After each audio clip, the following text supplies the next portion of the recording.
Assalamu alaikum muhterem milletteşlerimiz. Türlü tübeklerde yaşavşı halkımız turmuşunda hem yaşayışında bulgan kaybır vakıgalar hem yanılıklar bilen bu adına davamında sizni min İnsaf Abdullah tanıştırırım. Siz Tatarlar tapşırığın qarıysız bugünkü çıkarılışta. Tübekçiler forumu o'z işin Metallurglar şehrinden başlap jiberdi. Bundan narsa meni siyindirdi. Bugün bigrakda шығыш ясаучы укучылар, студентлар татар тарихы unutmaylar, müracaat ederler. Tübekçiler forumu o'z işin Orenburg'da devam etti.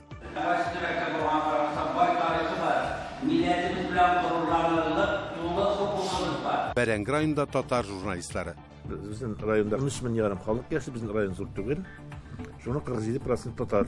Tapşırığımız ahırında Tatarlar Fondu'ndan sahifesi. Tatarlar işçen halk, dürüst halk, şunun için örnek, Kıtay'da da örnek bulup gösterlerler idi. Magnitogorski Orenburg ülkesi hem Kazakistan'ın Jayık şehri. Üç etapka bölüngen bütün Dünya Tatar Kongresi karşısındağı Tuğan Yakını İranlı Cemiyeti'nin Şirat'tağı Koşma Konferensiyası. 9. Evraziya Fenni Tuğan Yakını İranlı jiyini Ural Yılgası boyunda yaşavşı Tatarlarının tarixin İranlığa bağışlandı. İlinin türlü tübeklerinden kelgen delegatsiyini birinci bulup Metallurglar şehirinde kabul ettiler. Çünkü Magnitogorski Ural Yılgası başında diyerlik urnaşkan. Bir de yaşavşı Tatarlar bilen birlikte ötkerilgen fenni işara turunda tularak öz haberçilerimiz siler. İlinin türlü tübeklerinden galimler, okutuşular, jurnalistler hem cemaat işliklerinden durgan 30 kişilik delegatsiya Magnitogorsk'ta. Metallurglar şehri bilen tanışı Tuğan Yakını Öğrenүү muzeyinde bu jirliknin tarihinden başlandı. Ural yılgasının iki yarında bilegen Magnitogorsk tarihi 18. asır ortasında Ivan Neplюев negi salgan Магнитная станицасынан başlana. В 1743 году он основал крепость Магнитную на правом берегу реки Яик.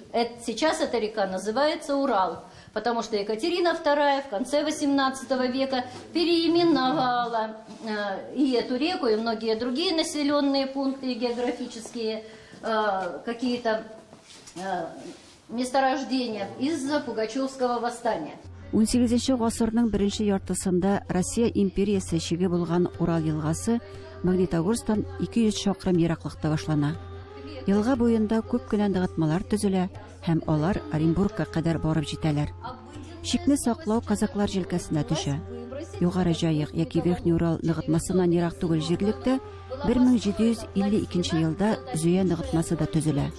Ona Züye üyezinin Kazak katlamına kirgen Tatarlar negi sala. Şulay etip Ural yılgası boyuna birinci Tatarlar 18. asır ortasında ornaşkanlar. Magnitogorsk şehrining borliqqa kelүү sebebi Timirge boy Magnit tağı di Tuğan Yakını İranlı muzeyinin baş fenni hizmetkari Галина Старикова. Гора Магнитная привела сюда тех, кто стал основателями крепости Магнитной. Гора Магнитная привела сюда в 30-е годы тех, кто построил наш город и металлургический комбинат. Татарларның Magnitogorsk şehrin hem metallurgiya kombinатын түзүгө кирткан өлүшү шоктой. 20. asırda il tarihine kirgen bu zor tüzülüşte millettäşlerining fidakarligi hem kazanışları konaklarda gururluk hisi uyatsa, yazmışları birinci Palatka yanında ekskursavit hikayesi tınlap titrendirdi.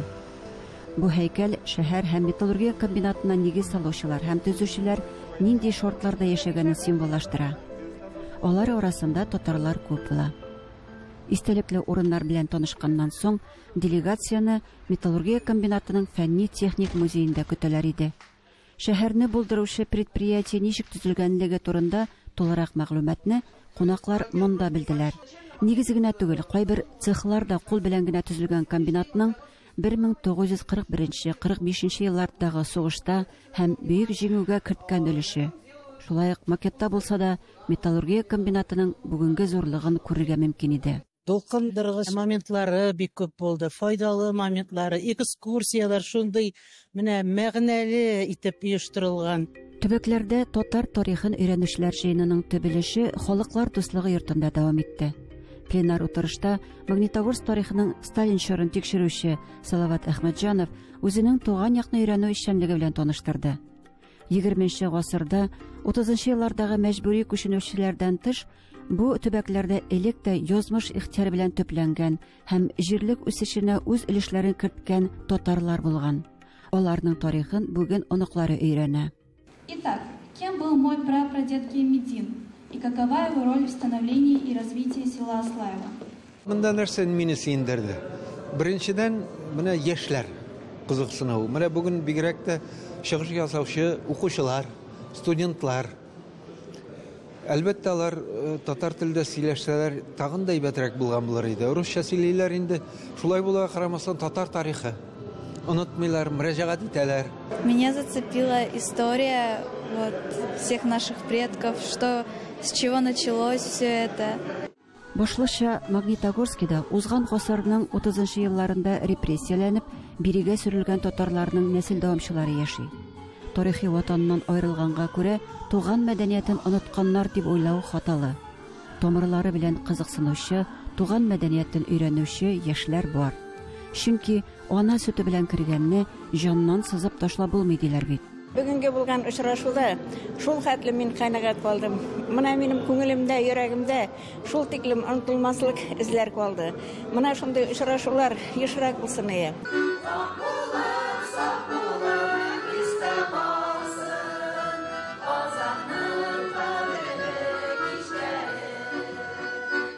Магнитогорстан Гөлдар Хафизова, Алексей Абашин, Денис Смоленцев, татарлар.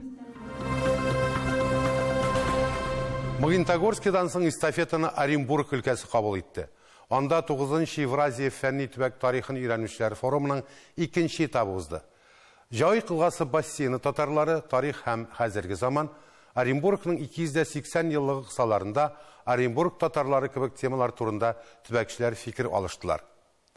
Өлкә үзәгеннән башка төбәкчеләр тагын нинди районнарда булып, нинди темаларга сөйләшүләре хакында хәбәрчебез Фирүзә Сәләмова.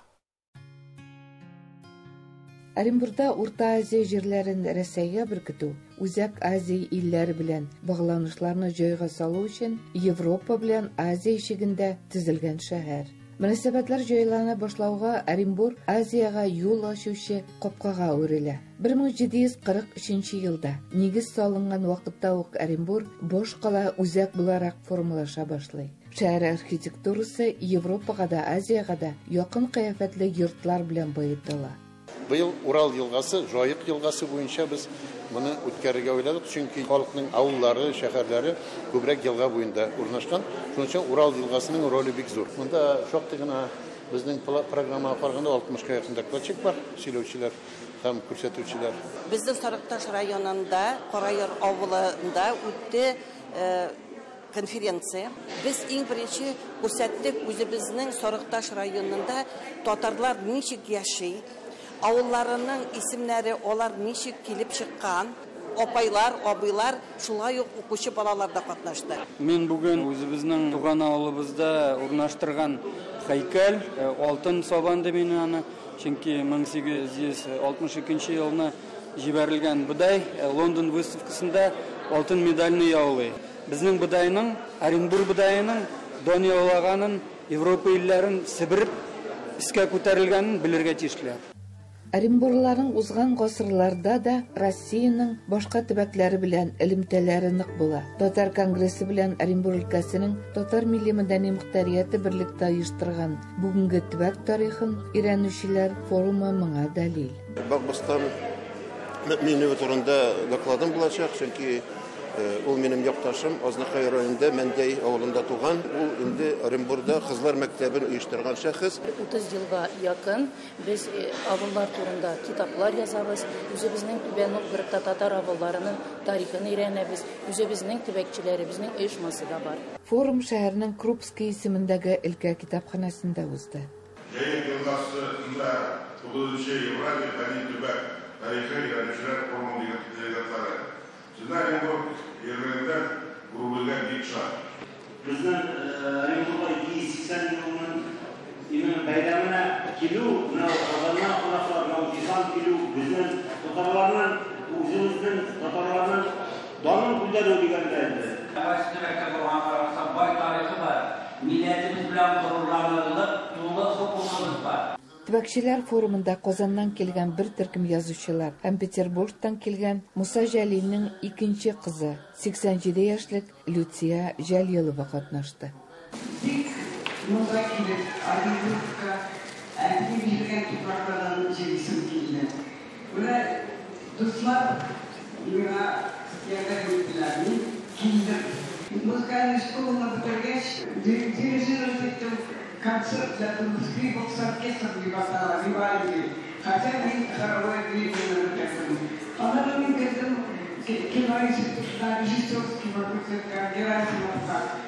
Onda da men Paralizler деген İbrahim Can'ın Paralizler деген әйберді күйдім сәтлерді. Оренбург өлкәсенең татар милли мәдәни мөхтәрияте рәисе Илдус Дәүләтов истәлеккә Люция Жәлиловага Оренбург шәлем бүләк итте.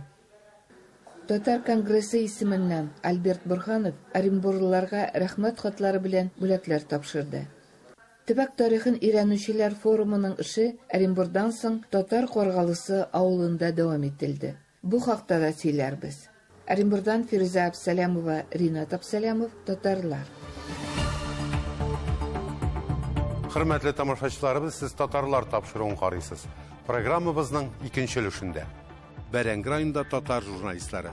Bizning rayonda 13 yarım xalq yaşayır, bizning rayon zor түгел. Şunu 47% tatar. Тапшыруыбыз ахырында Татарлар фондуннан сәхифәсе. Татарлар эшчән халык, дөрес халык, шуның өчен үрнәк Кытайда да үрнәк булып күрсәтәләр иде.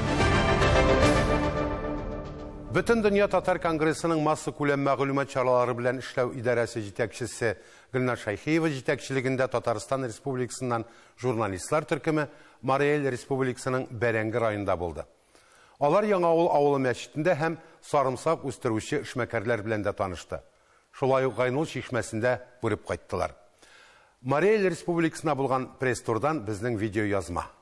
Безнең Бәрәңге җирендә Татарстан журналистларын гармон көйләре һәм тәмле сыйлар белән каршы алдылар. Татарстаннан килгән кунаклар Бәрәңге районы башлыгы Әлфит Ибраев белән дә очрашты. Районда 13 мең ярым халык яши, шуларның 47% татарлар. Безнең район төзелгән 1931 елда. Иң башта төзелгән вакытта Татарский район дип төзелгәннәр аны. Бәрәңге дигән елга гамында, шуңа инде шушы район үзәге исеменә Бәрәңге районы Паранийский район дип еллардан соң пиемен әйткән. Анда инде татар халкы яшәгән. Татарстан журналистлары «Наша жизнь» безнең тормыш газетасы редакциясына да керде. «Наша жизнь» дигән газета атнасына бер тапкыр татарча кушымта белән чыга. Татарлар күбесенчә шул кушымта өчен язылып дисәм була, инде беренче шуны укыган вакыйлар дип. Коллектив әйбәт, эше миңа килеп эшлим бит. 10 километрдан. Биредә Мари-Эл Республикасы татарларының якташлар дигән газетасы да чыгып килә. Бу эшне Фәнил Мусин 2 ел элек башлый. Дөнья татар конгрессы җыйганны форумларда булып, журналистлар форумында Удмуртияларга, Ульян якларына барып күргәч, татар гәҗитләре чыккач татар телендә инде ник бездә Марида юк дип үземгә сорау бирдем дә, башларга кирәкмәде дип уйлыйм инде. Алга таба Татарстаннан килгән журналистларны Яңавыл, Партинур, Мазарбаш һәм Куян авыллары белән таныштырдылар. Андагы милләттәшләребез дә тырышлыгы белән көн күрә. Без ясадык инде менә бу агрегат, бу дробить итә инде. Ваклап чыгара менә бу бер төш ясый инде. Каждый әзрәк ваграк средниларын уже чистартабыз да. Бу аппаратка салабыз. Бу аппарат өрдүрүп чыгара да шушыннан менә мондай уже чистартылган чыга.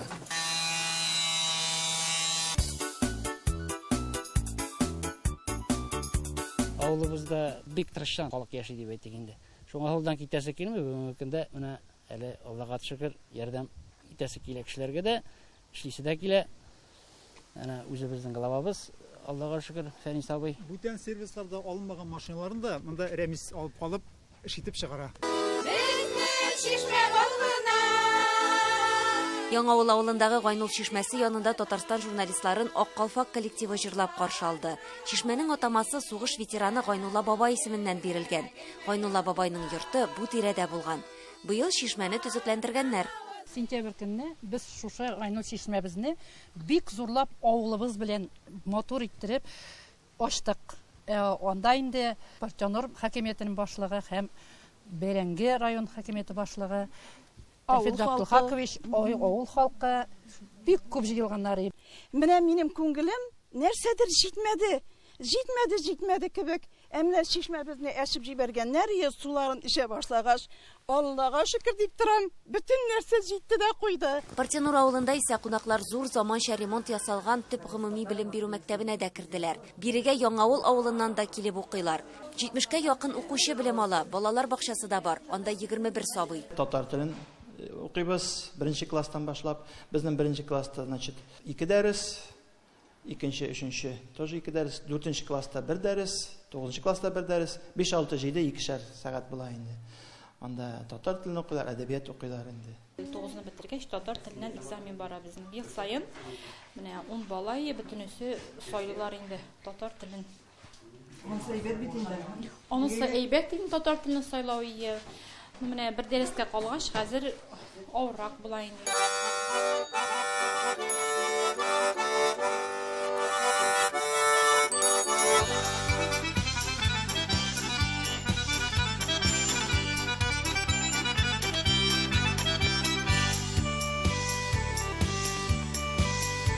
Әсхат Галәветдинов атларны 2021 елдан бирле тута. Бүген аның 70 аты бар. Моннан тыш Әсхат Галәветдинов бертикле культураларда үстерә. Барысы 18 гектар, шуннан 460 гектар азимойлар, бүгенге көндә 300 гектар кубилык үләннәр һәм 1300 гектар зерновые. Средний 1 гектардан 25 центнер уңыш алдык. Быел елда. Икмәкне куер урыныгыз бармы? Икмәкне кую проблемасы беренче проблема. Безнең мазар башы кешесе Файзулла Гафиев дигән кеше 1842 елны алып кайтып Бәрәңге алып кайтып, шушында сата башлап, башта аны Гафи шалканы дип йөртәләр, аннан Бәрәңгедәге атаклы базарда сата башлыйлар. Тирә-яктагы халык Бәрәңге шалканы дип йөртәләр, башта исеме. Аннан соң Бәрәңге шалкан түгел бит инде, шалкан түгел икәне күренеп тора инде. Аннан соң шалкан дигән сүз чыгып кала, Бәрәңге. Менә шул татар халкына менә авыл Бәрәңге авыл аркылы кирип китә шул исем. Бәрәңге районында 8 мәчет бар. Иң борынгысы Мазарбаш авылындагы Җәмих мәчет. Аңа 1807 елда нигез салына башлый, ә 1829 елда мәчетне ачалар. Мәчеттән ерак түгел чардуганнар ясаучы Данис Мөхәммәтҗановның остаханәсе урнашкан. Авыл йортларындагы бүтән капкаларның яртысы да аның хезмәте.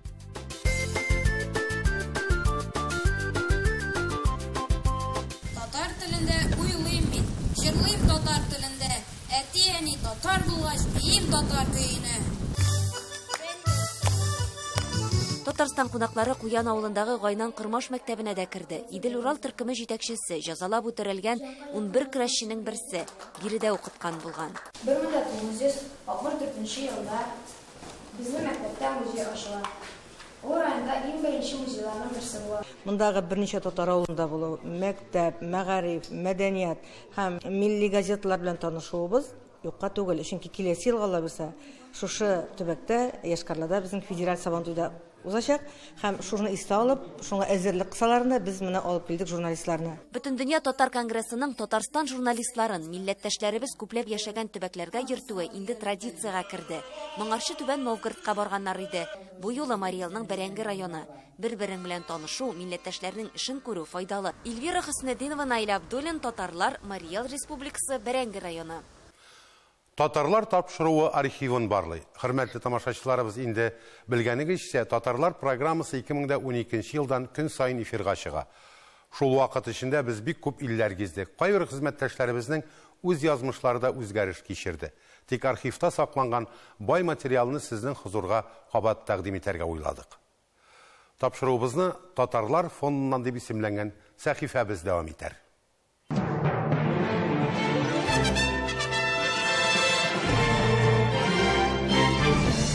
20 гасыр башында Пенза өлкәсендә туып үскән Хисамыддин Ибраһим улы сәүдә эшләре белән Сибир якларына чыгып китә. Аннары Маньчжурия хәтле барып җитә. Эшләре җайлана, авылдашы Латифа Хөсәин кызын хатынлыкка ала. Һәм алар 5 бала табалар. Газизулла, Галиулла, Фәридә, Сәйдә һәм Надия акышлар. Бүген 5 туганның икесе генә исән. Сәйдә апа белән Надия апа легендар шәхес Гали акышның бер туган сеңелләре. Алар Маньчжуриядә туып үскән. 20 гасырның 20-30 елларында Ирак көнчыгышының бу өлешендә татар мәктәпләре дә, татар мәчетләре дә булган. Төрле милләт вәкилләре туган телдә белем ала алган. Алар безне измәделәр, кысмадылар. Ана телебезне, динебезне рахатча kullandık. Gimnaziyada 7 milletten şakirт var idi. Polyaklar var idi, Ermenler, Gruzinler, Yahudiler, Tatarlar. Bütün halk bek yaxşı anlaşıp duraydık. Шунысы игътибарга лайык. Маньчжуриядәге татар балалары башлангыч мәктәптә ана телләрендә белем алып, соңрак укуларын рус гимназиясендә дәвам итә торган булганнар. Рус мәктәбендә исә Закон Божий дигән дәрес керсә дә, татар укучылары бу дәрескә йөрми иде. 30-нчы еллар уртасында иммиграциядә яшәргә мәҗбүр булган Гаяз Исхакый да Маньчжурия буенча сәфәр кыла. Хайлар шәһәренә килгәч, биредә яшәүче татарлар аның хөрмәтенә Жанбаевич комедиясын сәхнәләштерә. Рольләрнең берсен Газизулла Акыш башкара. Татар әдәбияты классигы белән очрашу Сәйдә апага зур йогынты ясый. Аяз аби озын буйлы, шундый яхшы анын әни безнәл дә анын сөйләвенә дә сөйләде дә татар тарихын аңлатты безгә. Шунда рухыбызга да, милләтчелек тә рухыбызга, милли рух та кирде. Бер туган акышларның яшьлек еллары 2нче бөтен дөнья сугышыннан соңгы елларга туры килә. Маньчжурия өчен хәлиткеч еллар. 1949 елның 1 октябрендә Кытай Халык Республикасы оеша.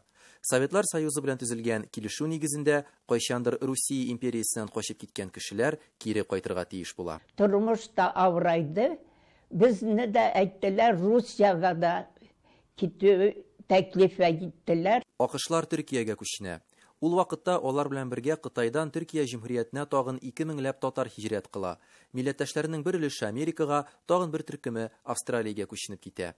Надия апа күперләр һәм юллар сала торган ширкәткә урнашса, Сәйдә Акыш сәркатиплек эшендә хезмәт куя. Аллага шөкер, бөтен татарлар һич эшсез калмады, барсасы яши карты эш тапты. Америкада булсын, Төркиядә булса, чит җирләрдә булсалар да мискин булып яшәмәделәр. Татарлар эшчән халык, дөрес халык, шуның өчен үрнәк, Кытайда да үрнәк булып күрсәтәләр иде. 1953 елның декабрендә Төркия бу кешеләр өчен яңа ватанга әйләнде. Аларның әти-әнисе дә, сөекле Гали абыйлары да Анкарада күмелгән. Сәйдә апа белән Надия апа әле бүгенгәчә Анкарага укырга килгән татар студентларын кунак итә, алар белән аралашып яши. Алар яшь булсалар да бик яхшы аңлаштык. Алар бик тәрбияле, бик тырыш. Әле дә мәсәлә яңа асырда карыйбыз да, без горурланабыз үз татар яшьләре белән. Татар телевидениесен чыннан да һәр даим карап баралар. Казанда бер генә тапкыр булмасалар да, Казанны мәркәзебез, Сөембикәне сүнмәгән кояшыбыз диләр. Яңа асырда без Идел елгасын күрдек. Безгә насыйп булмады күрергә илебезне. Әмма яңа асырда без бик күп өйрәндек. Горур тоябыз, мәсәлә, бик талантлылар икән ниләр татар халкы. Иделне күрергә насыйп булмаса да, татар җире, туган тел акышларының күңелендә. Һәм газиз милләтенә карата бу җылы хисләрне алар аралашкан һәр кеше белән уртаклаша. Хөрмәтле тамашачыларыбыз, бүгенгә менә шулар. Сез җибәргән хатларыгыз һәм шалтыратуларыгыз өчен зур рәхмәт. Без аларның берсен дә игътибарсыз калдырмыйбыз. Милләтебез өчен горур булып, ана телебезне саклап гомер итик. Йорт җирләрегез имин булсын, хәбәрләшеп яшик, сау булыгыз.